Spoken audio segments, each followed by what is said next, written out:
music for Egypt. NileFM. That is Alessio and John Newman and Name here on The Big Breakfast. Good morning. Good morning, Rob. How are you doing? I'm good, actually, because we had a little sandwich earlier. Yeah, we did. Yeah. Something that doesn't happen every so often. Must mean we've got a special guest. That's true. And it's Omar Samra. Hello. How are you today? Very, very good. Was the Tame in my honor? I think so, yes. I think so, Okay, great. yeah. They knew. They somehow knew that you were coming. They're like, we need to have Tame sandwiches today. I sent hungry energy. Yeah, vibes. Exactly. Okay, so it's a pleasure to have you on our show today. Could you tell us a bit about yourself, Yeah, sure. I'm an adventure entrepreneur and an analog astronaut. I guess most people know me as the first Egyptian to climb Mount Everest.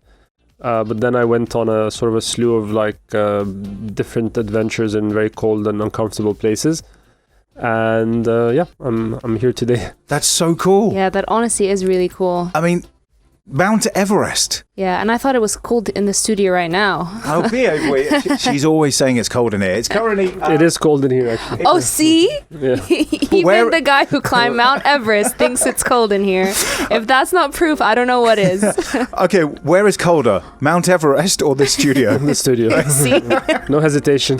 It's done deal. At least there I have some gear to keep Exactly. me Very true, actually. Yeah, I guess so. It is true. So how did that whole climbing Mount Everest thing, I mean, for me, I need to understand, how did you just wake up one day and go, do you know what, I'm free until the weekend, Yeah. I'm going to climb Mount Everest. How did that come about? Well, except it takes 2 months to do it, but it started when I was 15. I had the opportunity of going on a trip to Switzerland and climbing a small mountain there, fell in love with it, and then decided that one day I'd love to climb the highest mountain on earth. I had no idea, what that even entailed. And it was sort of 12 years later that dream came true after, lots of training, lots of climbing. And and then it's been sort of, climbing and adventures ever since. Wow. That's really like... It's amazing. So you started literally at the top. I mean, like some people like to build up to these things, but you literally started at the highest... Is it the highest peak? Yeah, it's the highest peak in the world. I should clarify that I climbed many, many mountains in the lead up to Everest too. So you did? I get like crazy ideas. Cool. And my last big adventure was an attempt to row across the Atlantic Ocean, which actually didn't go so well and is the subject of a Netflix documentary called Beyond the Raging Sea. No way. Nice. Okay, cool. I want to watch that. I'm going to write that down. Here. Right on my list. So you're here to tell us about the Narrative Summit and how you're involved with it. And also, I'd like to delve a bit deeper and find out what does it mean to you? When you were approached to do this, why did you immediately say, yeah, do you know what? I'd love to do this. Because I care a lot actually about how Egypt is viewed worldwide. I think the Narrative Summit tries to kind of paint an image of a different Egypt, of what's going on. Particularly, I work in the adventure ecotourism space, so I'm going to be talking about that, talking about the opportunities there are, the challenges that we're having, and hopefully try and get people more excited about where tourism should be going in Egypt. Okay, which is different from where I think is the general direction. Mm-hmm. Where do you think it should be going then? Yeah, definitely more investments in ecotourism, more exposure to local communities and support of local communities within the tourism products, and at the same time protection of natural resources, protected areas, and basically it's sort of the days of the big brand hotels and the 200, 300, 400 room hotels. It's done. It's finished. Wow. People want boutique concepts, mom and pop sort of B&Bs dotted around, and so we need to think about how we can support all the entrepreneurs that are doing this kind of stuff. That's cool, because when you think about it, there's already those people out there that are doing this, and then they kind of struggled for the longest time against the corporations that could for sure kind of advertise that, well, we can do it better. Actually, just like you said, the boutique places where you want to go and stay, you get more of a personal feeling and a personal touch. I think you get like the most raw, authentic experience. Yeah. Yeah, absolutely. Mm-hmm. It's what people want. You want to go. You don't want to go to sightsee. You want to go and do things. You want to meet people, and that's the whole point of traveling. Personal recommendations from people that actually live and work. Wow, tips and tricks. In this place. Yep. Tips and tricks. I like that. There you go.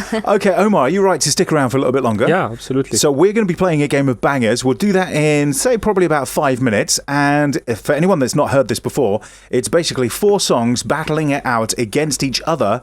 And then the one with the most votes wins. Now, last week, I'd like to remind ourselves, what happened, Nadine? Okay, so the rules of the game, for anybody who doesn't know, and for Omar as well. So how the voting process goes, we pick the winner based on the first 3 votes. Like the quickest to get 3 votes is the winner.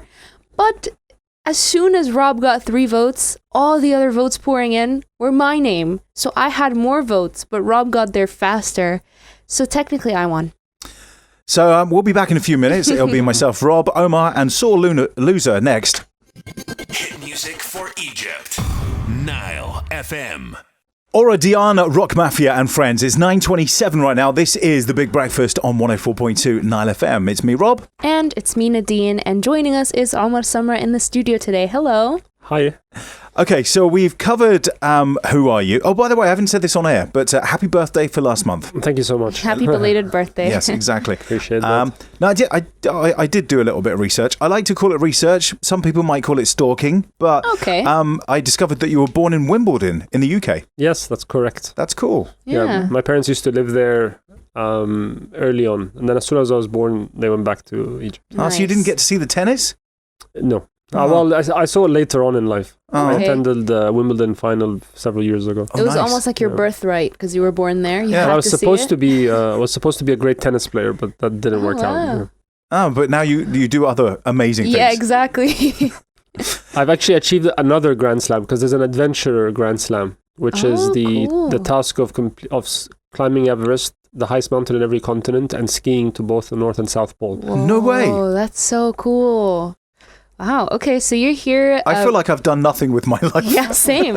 I feel like such a failure right now. That wasn't the intended goal. I understand that, but just like wow, you've Yeah. done so much with your life, but now also you're involved with the Narrative Summit. Mm-hmm. But I just want to ask, just in case anyone doesn't know, what is the Narrative Summit? What exactly is it, really? Okay, well, it's like a conference, a different type of conference happening on the shores of the Red Sea at Soma Bay. The founders, Lamia Kamel and her team, are bringing together a group of really interesting, creative and influential people from different sectors. So from all kinds of things, from film to tourism to all kinds of things, and just to talk about the topics of today and things that are interesting, things that hopefully by having a discussion and a narrative sort of around them, we can push the country in the right direction. So Wow. it's almost like talking about the things that should be done to make a change for the better, Mm-hmm. especially when it comes to internal tourism and like people coming to Egypt as well. Yeah, definitely. I mean, when you think of tourism, you can think about it in the classical sense of like people just coming in on holidays, but then also how do you promote Egypt as a music destination? How do you promote it as a cuisine place? How do you promote it as culture and heritage? So many people from different sectors can sort of participate and have a say in that narrative.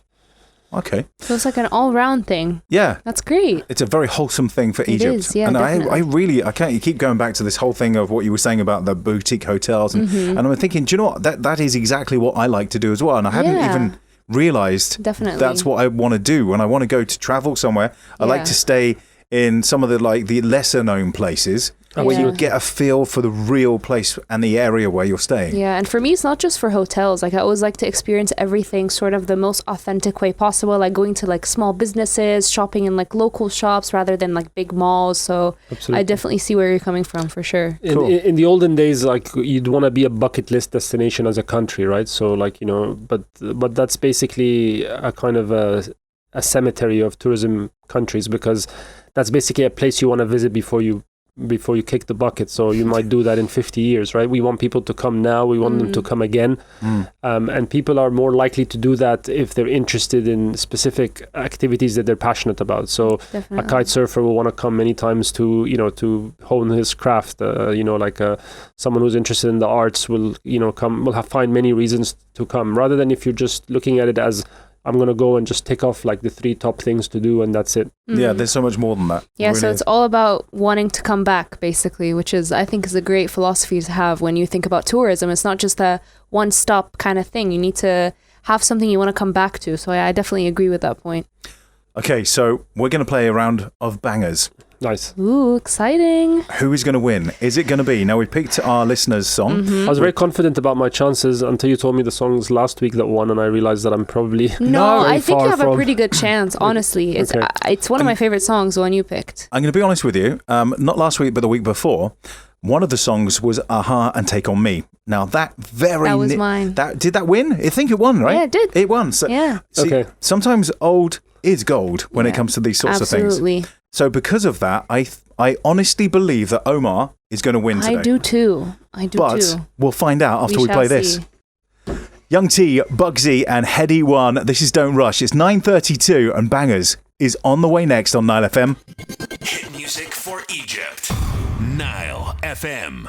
Fleetwood Mac and Dreams, the winner of today's banger, and well done. Well deserved. Thank you. So happy about Absolutely. that. Yeah, wow. I may actually retire now. Honestly, there was one point you were like, oh, I don't know if people are going to pick it because, Yeah. compared to the other songs, I think you exactly tapped into exactly what everyone wanted to For listen sure. I think It's you can such add a this. feel-good song. Absolutely. You can add this to like the list of achievements now. Yeah. Like climb Mount Everest, It's one going on the bangers on CD. the Big Breakfast. to. I don't think you can compare the two. But interestingly, though, you picked that song which is literally all about dreams and things. Is that the sort of song that you would listen to when you're climbing, or do you just No. like to focus exactly on what you're doing? When I'm climbing, I'm not listening to any music because you gotta stay alert. If if there's any sounds that can alert you to something, you need to be aware. If you're climbing with people, obviously you need to listen to if someone yells something. Not just one ear in, one ear out? Yeah, No? you can't do that. Okay. Interestingly, I also never train with music Oh, wow. because these things are all about mental toughness. So you don't want to actually have the music as a way to tune out of the pain. Mm-hmm. You want to actually be, when you're in it, because you're not going to have the music to be able to kind of deal with it. So I stopped listening to music, even though I like to, while I'm training many years ago. Wow, okay. It's more of when it's a recreation time, then that's when I. Oh, see, no, I Nice. didn't think of it that way. I thought that like maybe you would listen to music just to we were thinking empower you. I'll do when I'm at the end of the day when I'm back to my tent. Okay. Then I'll do it. That's but nice. not while I'm while I'm in the. So is Dreams one of the songs you listen to in your tent after winding down from a hard day? I think it's probably been on one of my expedition playlists, but it's more of right now it's on my road tripping Nice. playlist. Oh, okay. That's so cool. I have to have an expedition playlist. The only thing. Wow. What expeditions do you go on? I'm saying it would be cool. Okay. Yeah. I'm going on an expedition to find a Tamiya sandwich. In the Yeah, kitchen. exactly. That's the only exactly. And I sent you. I didn't even go myself. Yeah, it's very true. Very true. Anyways, for the Narrative Summit, there are a lot of speakers and a lot of people on the executive committee. Is there anybody in specific that you're excited to hear from? You're excited to see what they have to say? Actually, so many talks. I still get quite nervous when I give talks, even though I've been doing it for almost like 15 years. Mm-hmm. So I'm going to be in the morning session. In the afternoon, there's going to be a couple of interesting speakers. One is Mohammed Diab, the director of Moon Knight. Oh, I'd yes. love to Big get fan. into his head, and I hope he's going to talk about the making of that. Mm-hmm. And Ali is also a really interesting, creative director. He's probably responsible for some of the most iconic ads that we've seen in Egypt. Like that angry animal. The angry panda ad. I really like to kind of get into people's minds, the ones that are sort of like creative in this kind of wacky and like really awesome way, and just kind of get a bird's eye view into how things operate in there. Definitely. Yeah. That's this really is cool. It's going to be a very good event. Let me ask you a question. So you do a lot of different things, and you have done a lot of different things. How would you prepare for the Narrative Summit? I mean, it's completely different to anything else that you would normally or you have been known for. So is this something that you have done before, or is it something new to you that you're having to prepare for differently? No, I mean, I do a lot of speaking. Mostly it's storytelling about my adventures and so on. I also talk about tourism as well, because it's my field of expertise and my work. But this talk is going to be something that I've never given before, so a lot of practice actually goes into it. In order to feel and be confident on stage, it's not like you're there and you just kind of spitballing. You have to have trained on it so that it seems natural. It's kind of a weird sort of so it is almost like factual storytelling. In a way, yeah. I'm going to because I'm going to try and I'm trying to make a case basically for ecotourism, and I think I want to make the case for the stakeholders that really need convincing. And so I'm going to have to get into their head and see what's the best way to do that. So this is kind of what I'm playing around with at the moment. Well, first of all, thank you so much for coming in and sharing your story and winning at Bangers, of course. And the Narrative Summit is on in 26 days, 8 hours, 10 minutes and 33 seconds. Yep, there's a live countdown on the website that you can track as well. Oh, you busted my sauce. You can go and check out more information if you go online at narrativesummit.com. It's going to be at at Summer Bay in the Red Sea. Thank you for coming in on the show. You're welcome. I hope you enjoyed yourself. I really enjoyed it. I was glad that I was able to fit it in. And in a couple of days, I'll be off to Indonesia, which is very exciting. I'm going to be on a very, very, very belated honeymoon because my wife and I, when we got married 2 years ago, we thought it would be a good idea to delay the honeymoon a little bit. But then the world and life took over. But I'm glad that wow, congratulations. we're doing it 2 years later. Yeah, it's never too Mabruk. late. Thank you so much. Appreciate it. So you're going to Indonesia. Yes. How long are you going for? We're going for almost 2 weeks. And Nice. you're not doing any climbing or anything like that? No, Not allowed. Yeah, Not allowed. Not allowed to would bring like to work remain into married. it. But I am going also part of it going to the Komodo Islands to see the Komodo dragon, which I'm really Whoa, excited about. I've always so wanted to do cool. that. Those are big. Yeah. big- And They're there's a scary. beach there called the Pink Beach, and the sand and the water is pink hue. Oh. And they say it's from the blood of the people that the dragon has slayed. Oh, interesting. That's Okay. romantic. I was going to seal the marriage. All right, Omar, thank you so much for coming in. Good luck with your talk at the Narrative PR Summit. And also, congratulations for winning it at Bangers. Yes. Thank you. Have Bangers yourself a chat. great day. Thank you. You too, guys. See you soon. Nile FM.